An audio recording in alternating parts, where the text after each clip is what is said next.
할렐루야. 하나님의 크신 은혜가 오늘 말씀을 통하여 우리 모두에게 임하시기를 주님의 이름으로 축원합니다. 오늘은 화려한 조연들 두 번째 시간으로 hilkiah의 신앙을 함께 나눌 때에 하나님의 크신 은혜가 넘칠 줄 믿습니다. 성경에 보면 우리에게도 매우 익숙한 선지자들이 많이 나옵니다. 선지자의 효시인 엘리야를 비롯해 엘리사, 또 이사야 선지자, 또 예레미야 등 여러 선지자들이 이스라엘 역사를 통해 큰 역할을 감당했음을 우리는 익히 잘 알고 있습니다.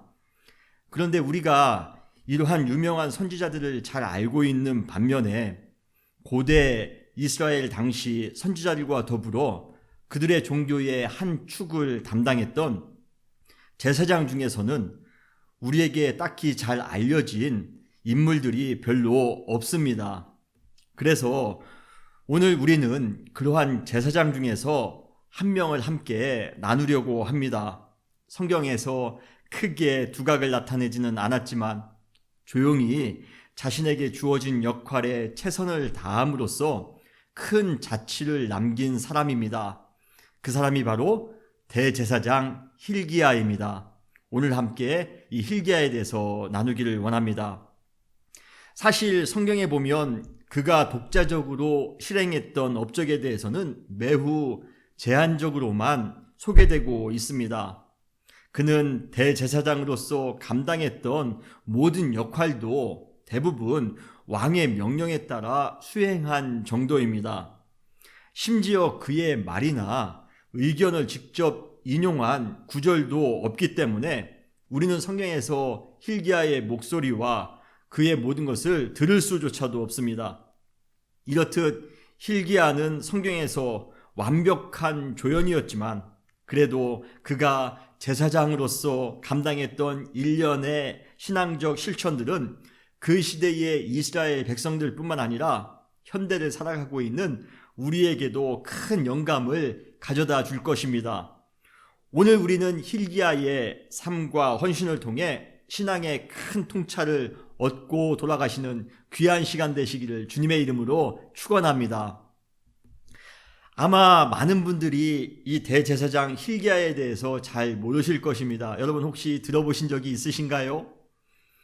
구약 역사의 한 지점에 잠깐 등장한 인물이기 때문에 우리가 그의 활동과 그가 끼친 영향을 알기 위해서는 그 당시 역사적인 상황을 미리 알 필요가 있습니다. hilkiah는 남유다 요시야 왕이 통치하던 시기의 대제사장입니다. 여러분 보통 장작불이 꺼지기 직전에 마지막으로 한번 활짝 타오르는 것처럼 요시야 왕 시기가 바로 그러한 시기였습니다. 남유다가 멸망하기 바로 직전 마지막으로 환하게 타오른 시기가 바로 요시야 왕 또 히스기야 대제사장 시기인 것입니다. 이스라엘이 남북으로 갈라집니다. 여러분 그 사실을 잘 아실 텐데요. 이스라엘이 남북으로 분열된 이후 다윗 왕조에는 남유다에만 20명의 왕이 등장합니다. 열왕기서에 보면 그들에 대한 평가가 나오는데요. 하나님 보시기에 악을 행했다라고 부정적으로 평가를 내린 왕이 20명 중에서 12명이나 됩니다. 그리고 긍정적인 평가와 부정적인 평가를 동시에 받은 왕은 6명입니다. 그러나 부정적인 평가 없이 긍정적인 평가만 받은 왕은 단 2명밖에 없습니다. 20명 왕 중에서 2명밖에만 긍정적인 평가를 받습니다. 그 두 왕이 누구입니까? 바로 히스기야와 오늘 우리가 나누는 hilkiah 때의 왕 요시야입니다. 이 두 왕의 공통점이 있습니다. 바로 역사적으로 가장 어려울 때 통치했다는 것입니다. 히스기야 왕은 그 당시 최고의 강대국이었던 아수르에 의해 엄청나게 압박을 받았던 시기에 통치합니다. 그는 북이스라엘이 아수르에 의해 힘없이 무너지는 그 비극적인 모습을 눈앞에서 보면서 풍전등화와 같은 남유다를 위해 하나님만을 의지하려 했던 그러한 의로운 왕이었습니다. 그런데 요시야 왕 때의 위기는 히스기야 왕 때의 위기와 달리 내부적인 위기였습니다. 바로 완전히 시대가 부패했습니다. 종교적으로도 부패했습니다. 그 시대의 배경을 우리가 살펴보면 히스기야 이후 국제 정세는 다행히 남유다에게 유리한 쪽으로 흘러갑니다. 눈앞까지 지금 쳐들어왔는데요. 그 아수르 군대는 그들의 국내 문제로 인해 다시 돌아갑니다. 그리고 아수르는 그 이후로 점점 힘이 약해지는 국가가 됩니다. 그리고 그 다음에 등장했던 강대국인 바벨론은 아직 신흥 국가였습니다. 그렇기에 힘이 아직 큰 상황은 아니었습니다. 외부의 위협이 조금 누그러졌을 때 영적으로 방심하지 말고 끝까지 겸손해야 되는데 남유다는 그렇지 못했습니다. 우리도 그렇죠. 남유다뿐만 아니라 인간이 다 그런 것 같습니다. 힘들고 어려운 상황 가운데 있을 때는 하나님을 찾습니다만 조금 상황이 좋아지면, 조금 상황이 누그러지면, 조금 상황이 형통해지면 또 다시 옛날의 인간 습성으로 돌아갑니다.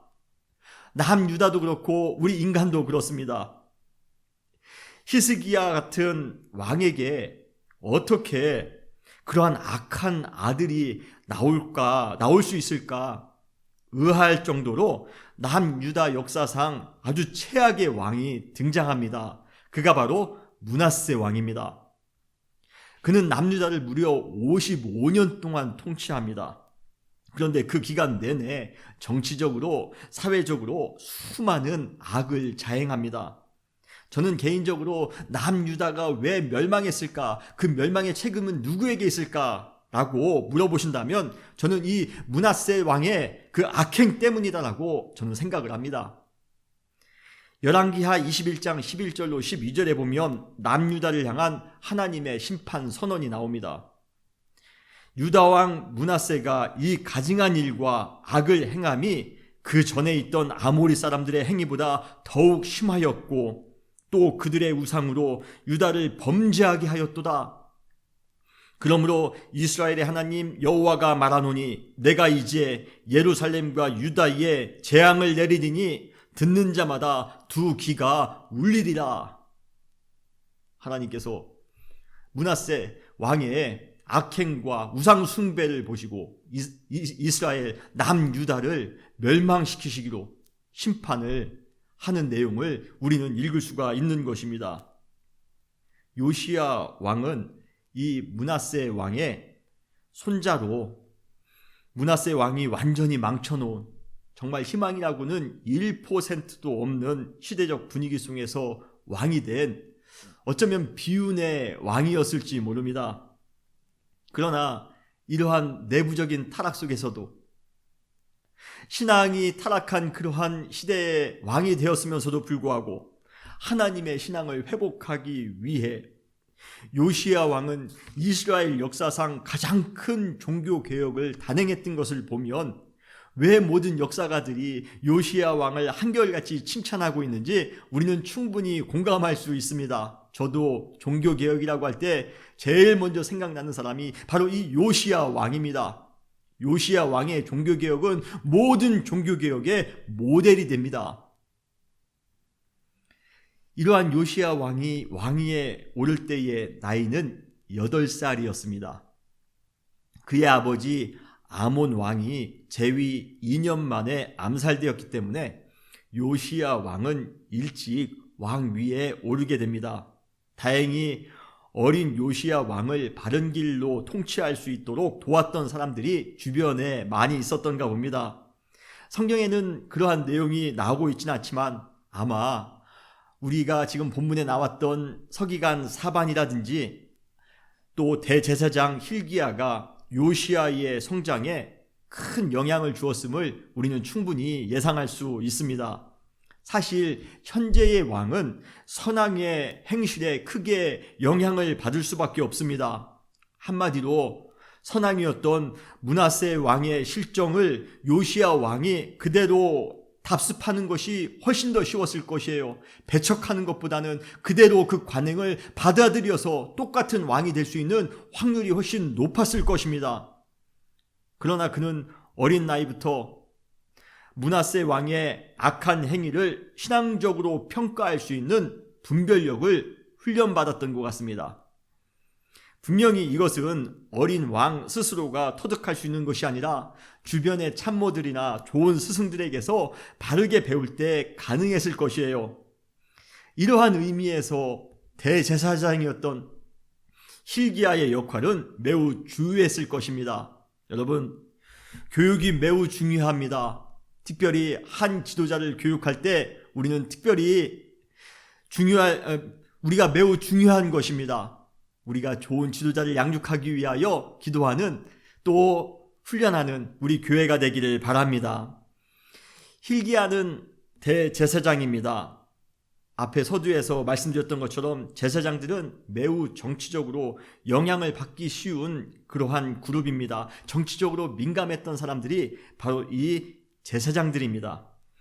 왕이 하나님을 두려워하는 마음을 가지고 하나님을 섬기는 것에 우선순위를 두며 통치한다면 제사장 그룹은 아주 기쁨을 가지고 자신들의 역할을 충실하게 행하며 섬기며 살아갈 것입니다.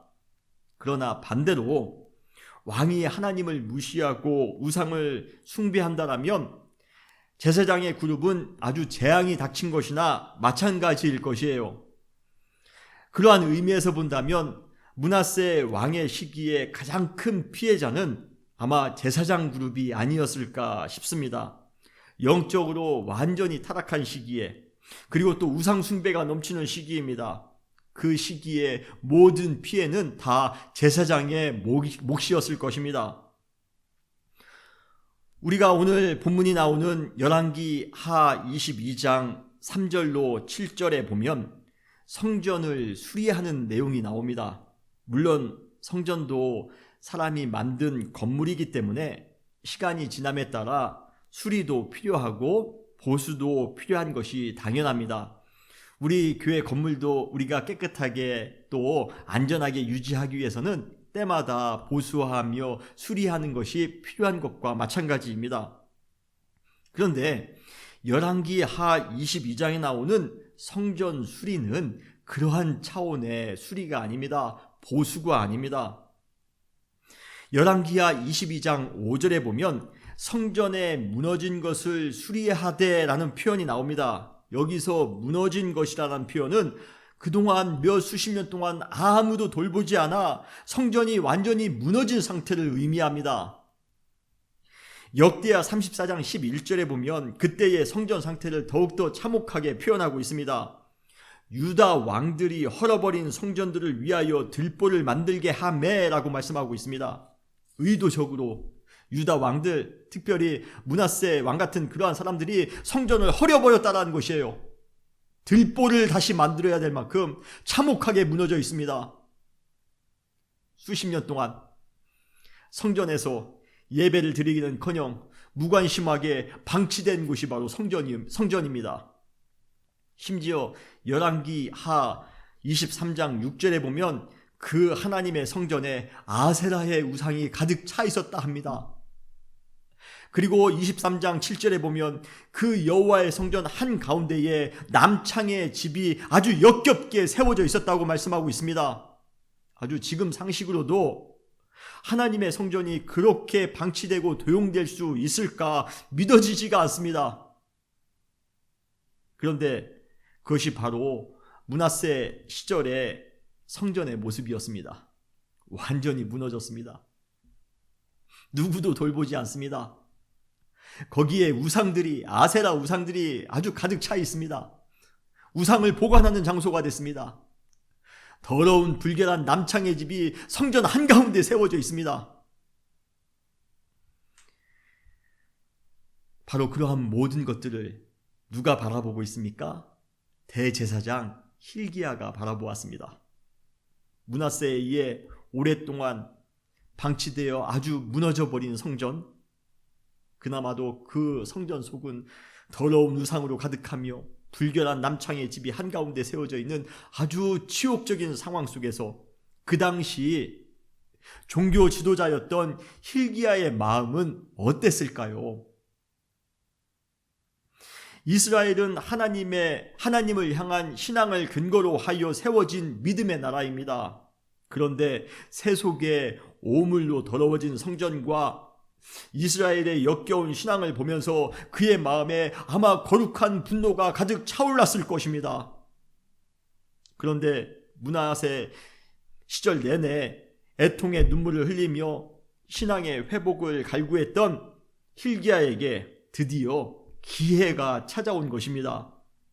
바로 어린 나이에 요시야가, 그때 묻지 않은 8살 된 요시야가 왕이 된 것입니다. 사랑하는 성도 여러분, 과연 우리 시대, 우리 교회의 모습은 어떻습니까? 우리 안에 있는, 우리 영혼 안에 있는 영적인 성전은 여러분 어떻습니까? 정말 하나님을 바라보며 신앙생활을 하고 있습니까? 우리의 모든 교회들이 온전히 회복된 신앙을 가지고 지금 신앙생활을 하고 있습니까? 혹시 우리 시대의 교회, 우리 시대의 신앙도 세속화의 거센 물결 속에서 타협하거나 변질되어 가고 있지는 않습니까?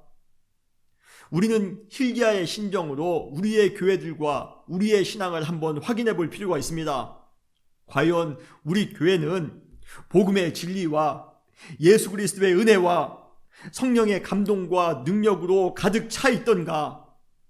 아니면 경제적인 논리, 정치적인 계산, 추악한 문화 현상, 하나님의 뜻과는 전혀 상관없는 주장들, 사상들, 거짓된 감정들이 혹시 우리 교회의 한가운데 자리 잡고 있지는 않은가?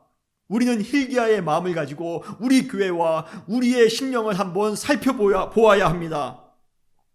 히스기야 시대와 같이 위기의 때에는 하나님을 간절히 찾았지만 조금 상황이 좋아졌습니다. 상황이 좀 형통케 되었습니다. 평화의 시대를 살아갑니다. 그랬더니 므낫세 시대처럼 겸손한 시기에 신앙을 버리고 교만한 마음으로 세상에 취해 살아가고 있지는 않나?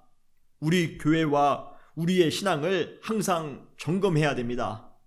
만일 그렇다면 우리는 우리 시대의 교회와 성도들을 위해 hil기야와 같은 애통하는 마음을 가져야 합니다. 그리고 우리가 다시 한번 시대가 회복되기 위하여, 우리의 모든 교회들이 회복되기 위하여, 우리의 신앙이 또 한번 회복되기 위하여 hil기야가 애타게 기다리며 간구했던 것처럼 우리 역시 기도하며 간구해야 됩니다. 사랑하는 성도 여러분, 우리가 또 한번 우리의 교회들을 향하여, 우리 시대 신앙을 향하여 hil기야 같이 기도하는 우리 모두가 되시기를 주님의 이름으로 축원합니다. 요시야 왕 시기는 이스라엘 역사에서 그 유래를 찾아보기 힘들 정도로 전 민족적인 종교개혁이 진행되었습니다. 역대하 34장에 보면 먼저 요시야가 재위하던 8년 차에 그가 하나님을 깊이 만나 영적으로 성숙하게 되었음을 말씀하고 있습니다. 그리고 재위 12년 차부터 본격적으로 종교개혁을 단행한 것으로 나와 있습니다. 그때의 종교개혁은 전국에 있는 우상을 척결하는 데에 집중했습니다. 그리고 그것은 어느 정도 큰 성과를 거두게 됩니다.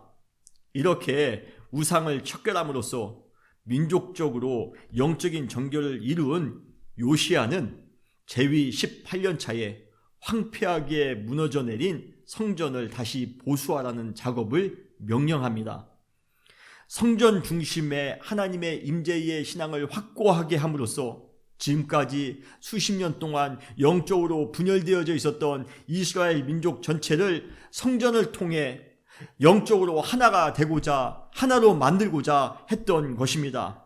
그런데 바로 그때 대제사장 hil기야가 여호와의 성전을 보수하던 중 이스라엘 종교 역사상 가장 큰 이정표가 될 놀라운 발견을 하게 됩니다.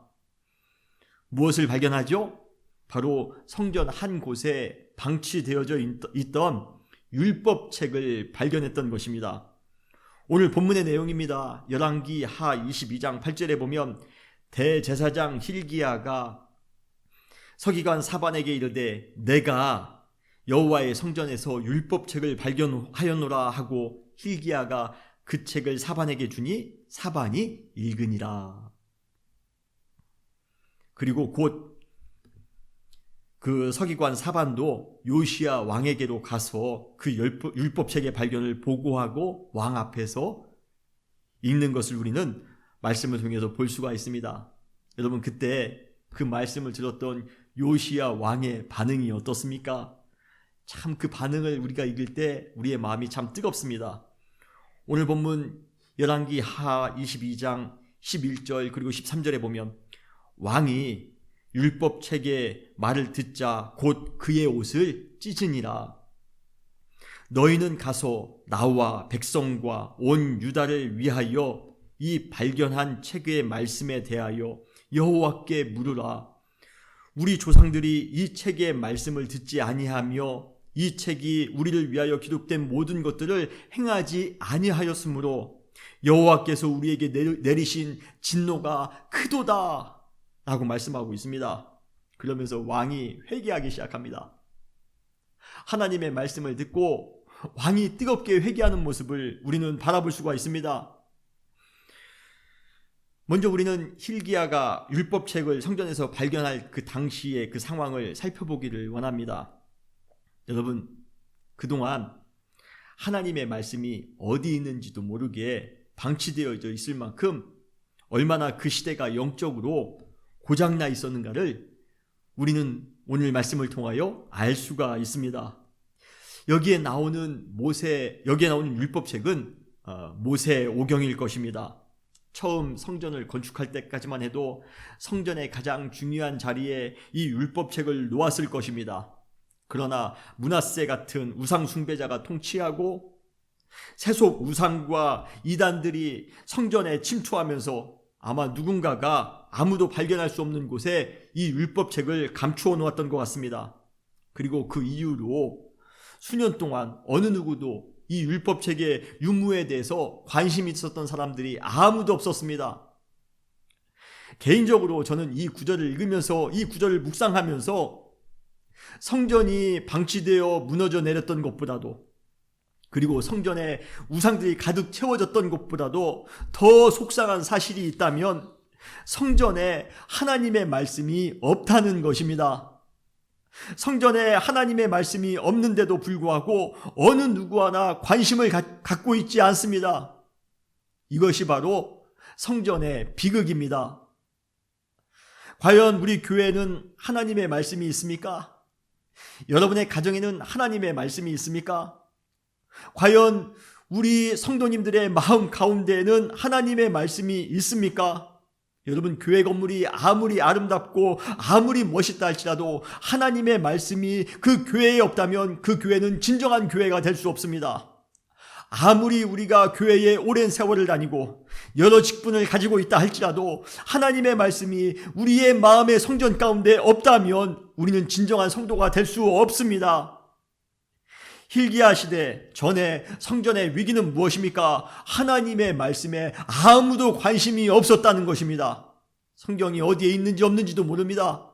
하나님의 말씀이 어디에 있는지 어디에 없는지도 모릅니다. 여러분, 우리 은혜교회는, 우리 모든 사랑하는 성도님들 가정은, 또 여러분 한 분 한 분은 하나님의 말씀으로 가득한 은혜가 넘치는 교회, 가정, 또 우리 모든 사랑하는 성도님들이 되시기를 주님의 이름으로 축원합니다. hil기야에게 있어서 이 율법책의 발견은 그의 인생을 송두리째 바꾸는 큰 변곡점이 되었을 것입니다. 사실 그동안 이스라엘 역사 가운데에서 제사장의 임무는 성전에서 예배를 주관하는 것이었습니다. 사실 그 당시 예배의 대부분은 제사 중심의 예배였습니다. 희생 제사를 통해 죄의 용서를 받고 하나님의 거룩한 임재를 체험하는 것, 그것이 바로 성전 예배였습니다. 그런데 그렇게 제사에만, 제의에만 집중하다 보니 말씀 선포나 율법서 낭독은 성전 예배에서 부차적인 것이 되고 말았습니다. 우리가 중세 때 성례전 예식이 너무 강조된 나머지 성경 중심의 말씀 선포 사역이 부차적으로 밀려났던 것과 마찬가지입니다. 어쩌면 그동안 hilki야도 성전을 하나님의 임재를 경험하며 속죄 제사를 드리는 곳으로만 생각했을지 모릅니다. 아마 그가 꿈꾸었던 종교 개혁은 과거 찬란했던 성전 중심의 신앙을 회복하는 것이었을 것입니다. 그래서 그는 먼저 의욕적으로 무너진 성전을 보수하려 했던 것입니다. 이제 우리가 성전을 말끔하게 보수하면 수많은 사람들이 하나님의 임재를 느끼기 위해 이 성전으로 몰려올 것이다. 그때 우리는 제사장으로서 전과 같이 수많은 사람들의 죄를 용서하기 위해 속죄 제물을 드리게 될 것이고, 그러면 이제 예루살렘은 종교의 중심 도시로 다시 한번 회복될 것이며 이스라엘은 거룩한 하나님의 나라로 회복될 것이다. 그의 머리에는 성전 중심의 예배, 그것밖에는 없었을지 모릅니다. 어쩌면 제사장으로서, 특별히 대제사장으로서 당연할 것입니다. 그런데 율법책을 발견한 이후 그 율법책을 읽으면서 그의 마음에 새로운 영적 열정으로 사로잡히게 됩니다. 제사를 드리는 것이, 성전을 통해 하나님의 임재를 체험하는 것이 올바른 신앙이다라고 생각했는데, 하나님의 말씀을 읽으면서도 더 강하게 불타오르는 뜨거운 신앙을 체험하게 되더라는 것입니다. 그런데 그 뜨거움을 자신만 체험한 것이 아니라 옆에 있는, 함께 읽고 있는 서기관 사반도, 그리고 요시야 왕도 똑같이 하나님의 말씀을 읽으면서 아주 강하게 말씀에 큰 체험을 하더라는 것입니다. 사실 요시야 왕의 반응, 옷을 찢었습니다. 그리고 하나님 앞에 두려워하는 모습을 우리는 요시야 왕을 통해서 바라보았습니다. 이것은 보통 성전 예배에서는 볼 수 없는 왕의 모습입니다. 성전 예배를 드릴 때 왕은 제일 좋은 위치에서 모든 제사가, 모든 예배가 주관되어지는 것을 바라보는 그러한 입장이었습니다. 그런데 성전 예배 때에는 볼 수 없는 왕이 옷을 찢습니다. 말씀을 읽자마자 막 울면서 통해 회복을 합니다. 하나님을 두려워합니다. 아마 hilki야에게도 그 왕의 모습이 엄청난 충격이었을 것입니다. 그런데 더 충격은 무엇입니까? 하나님의 말씀으로 모든 백성이 하나같이 변화되더라는 것입니다. 열왕기하 23장에 보면 말씀의 큰 은혜와 도전을 받은 요시야 왕의 주도로 모든 백성이 다 성전 앞에 모여 율법책의 말씀을 읽고 하나님 앞에서 새롭게 언약하는 장면이 나옵니다. 이 장면을 보면 마치 출애굽 당시에 이스라엘 백성들이 시내산 앞에서 하나님과 더불어 언약을 맺는 그 장면을 연상하도록 해줍니다. 하나님의 말씀을 통해 신앙의 회복 운동이 일어난 놀라운 사건입니다. 열왕기하 23장 3절에 보면 왕이 단 위에 서서 여호와 앞에서 율법을 세우되 마음을 다하고 뜻을 다하여 여호와께 순종하고 그의 계명과 법도와 율례를 지켜 이 책에 기록된 이 언약의 말씀을 이루게 하리라 하매 백성이 다 그 언약을 따르기로 하니라. 이렇게 hilki야는 모든 백성이 하나님의 그 말씀의 권위에 순종하는 모습을 보면서 말씀의 능력을, 그 말씀의 능력이 얼마나 크고 얼마나 놀라운지 생생하게 깨닫게 되었습니다. 정말 하나님의 말씀을 통하여 이러한 변화의 역사가 일어나는구나. 사랑하는 성도 여러분, 말씀의 큰 회개의 능력과 변화의 능력이 있음을 믿으시길 바랍니다.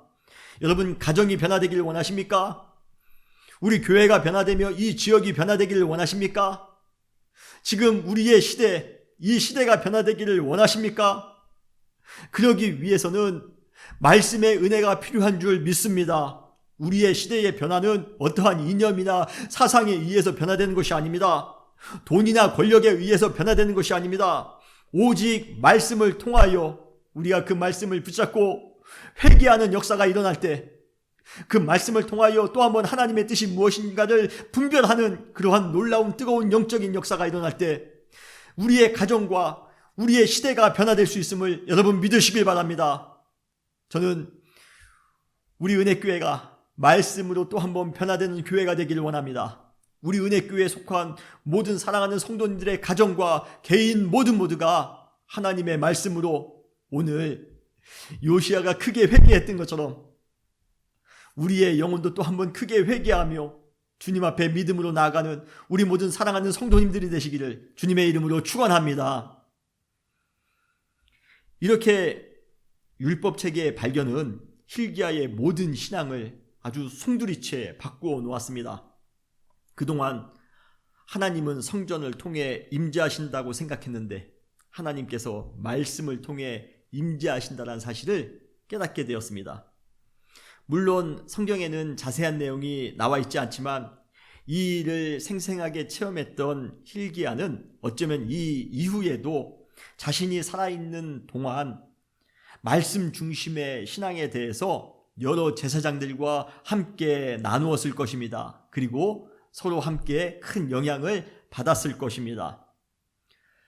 만약 그때 hil기야가 제사장 그룹의 역할만 대변한다고 해서 성전 중심의 신앙만 계속해서 고집했더라면 지금 이스라엘은 어떠한 모습이었을까? 어떠한 신앙이었을까? 한번 상상해 보았습니다. 요시야 왕의 열정적인 종교 개혁에도 불구하고 아까 제가 말씀드렸죠? 마지막에 환하게 타오르는 장작불처럼 한번 타오른 것뿐이었습니다. 므낫세에 의해 기울어진 그 심판의 추를 피할 수는 없었습니다. hil기야 이후 30년도 채 지나지 않아 남유다는 바벨론에 의해 완전히 멸망하는 비극을 경험하게 됩니다. 그리고 그때 하나님의 성전도 완전히 무너집니다. 지금 열심히 보수해봤지만 30년 후에는 완전히 그 성전도 무너지게 될 것입니다. 만약에 그들이 성전의 신앙만 주장했더라면 성전이 무너짐과 동시에 하나님을 향한 신앙도 무너졌을 것입니다. 그러나 성전이 무너졌음에도 불구하고 포로기 이후 동안 오히려 하나님을 향한 신앙이 더욱더 뜨거워질 수 있었던 이유는 무엇입니까? 바로 제사장을 비롯한 모든 이스라엘 백성들이 하나님의 말씀을 붙잡았기 때문에 그렇습니다. 여러분, 코로나 시기를 우리가 살아갑니다. 우리가 교회 건물에서 예배를 드리지 못해 참 많은 아쉬움이 있습니다. 한국에서는 이러한 시기에 교회에 나와 예배를 드려야지만이 진정한 예배를 드리는 것인지에 관한 수많은 논의가 있습니다. 그러나 사실 우리는 이번 기회를 통해 코로나를 떠나서라도 우리가 교회에 나와 예배를 드리지 못할 수 있는 여러 상황들이 언제든지 찾아올 수 있다는 것을 우리는 알게 되었습니다. 여러분, 자연재해 한번 일어난다면 우리가 교회에 나와 예배드리는 것이 어려울 수 있습니다. 우리 은혜교회가 겨울에 한두 번은 눈 때문에 예배를 드리지 못하고 있지 않습니까? 여러분, 만약에 우리 시대에 전쟁이 일어난다고 생각해 보시기 바랍니다. 교회 건물에 나와서 예배드리는 것이 쉽지 않을 것입니다. 우리에게 건강에 문제가 생겨보시기 바랍니다. 그러면 그때에도 우리는 교회에 나와서 예배드리는 것이 쉽지 않습니다. 우리는 당연히 나와서 예배를 드리는 그러한 삶을 살 것이라 생각하지만 그 당연한 예배가 당연하지 않을 수가 있다는 것이에요. 그러나 하나님의 말씀은, 건물은 그렇지만 하나님의 말씀은 공간을 초월하여 우리에게 큰 은혜와 기쁨을 가져다 주는 줄 믿으시길 바랍니다. 요즘 새벽 예배 때마다 성도님들과 더불어 하나님의 말씀을 나누는 것이 얼마나 큰 은혜인지 모릅니다.